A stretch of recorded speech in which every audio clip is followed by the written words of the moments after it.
عزیزانێکی زۆرمان لە زیندانن مەرجیش نیێوانێک کە لێ ڕێناوم بردن هەروانە بن چونکە سەدانی وەکو کاک ئەحمەد سالار هەر لە کەلاری هەرباسم نەکرد هەموو بە لیست لە لامانن ئەبێ بگەڕێنەوە سەرەوەی کە بڵێن کاکە ئەم لیستانە ئەم هەموو خەڵکە بزانی نەمە لەسەر چه ئەساسێک و ئەمانە هەر ئازاد ناکرێن آخر خەڵکێک لە هەر وڵاتێکا کە هەن وڵاتێک ئەوەی کە زۆر داماویشە ئەوەی زۆر دواکەوتوشە لە سریلانکا و بەنگلادیش و گامبیا و سۆمالیشەوە بیگری قانونێک هەیە دوایە کە زیندانی تەواو کرد دوای 10 ساڵیش بێ حەسەب میزاجی حاکمەکە بەرەوێ ئێخوا ئەمە زەختێکیش نێ بیخەیتە سەر تەرەفێکی سیاسی بۆی تەنازولت بۆ بکە وەکو هەموو زیندانیانەی کە سیسی تاغوت گرتوونی لە میسر بۆی ئیخوان تەنازول کرد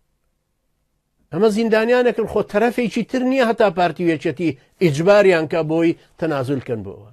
کەس نییە مانەوەی بێ کەسن ئێستا خەڵکانێکن لە زیندانە ئەناڵێنن